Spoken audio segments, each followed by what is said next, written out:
Nesta videoaula analisaremos a variação da quantidade de DNA ao longo do ciclo celular, ao longo do ciclo de vida da célula.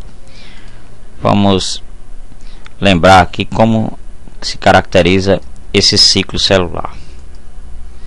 Deixa eu colocar essa imagem, trazê-la para frente. Ok. A vida da célula se divide em 3 etapas: a intérfase, que é o período que antecede a divisão do núcleo, que é a mitose,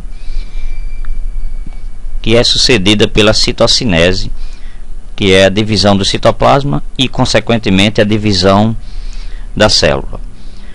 A maior parte do tempo da vida da célula é despendido na intérfase, que é dividida em G1, S e G2. O S é um período muito significativo, porque é nele que acontece a duplicação do DNA.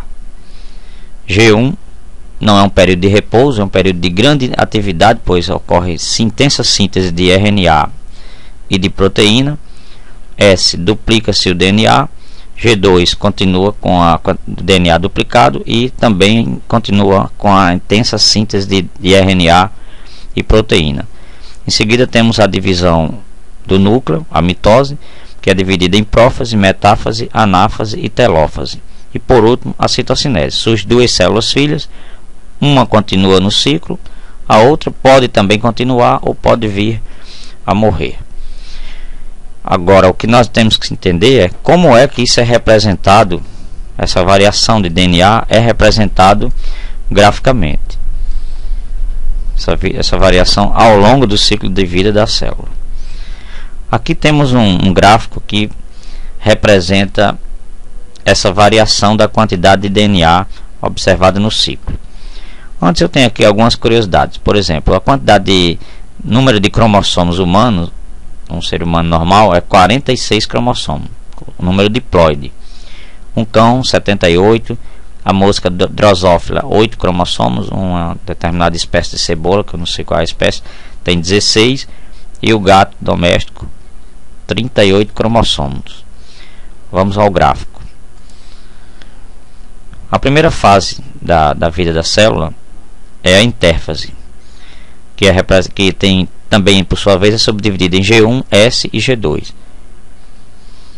A primeira etapa está aqui, G1, a quantidade de DNA. Em S ocorre a duplicação do DNA, portanto, no gráfico, a quantidade de DNA se eleva.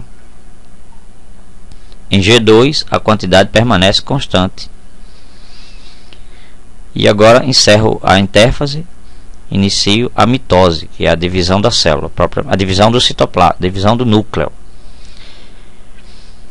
Então a primeira etapa é a prófase, a quantidade continua constante, na metáfase também, e na anáfase, onde ocorre a migração das cromátides irmãs para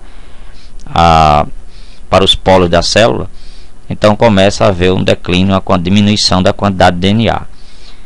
E continua na telófase, quando a célula irá se dividir. E o número e a quantidade de DNA vai ser semelhante, vai ser igual, melhor dizendo, a G1. Depois de telófase, eu perguntaria, qual etapa é essa aqui? Qual a próxima etapa? A próxima etapa é G1 e o ciclo se repete. Eu gostaria de dizer ainda que esse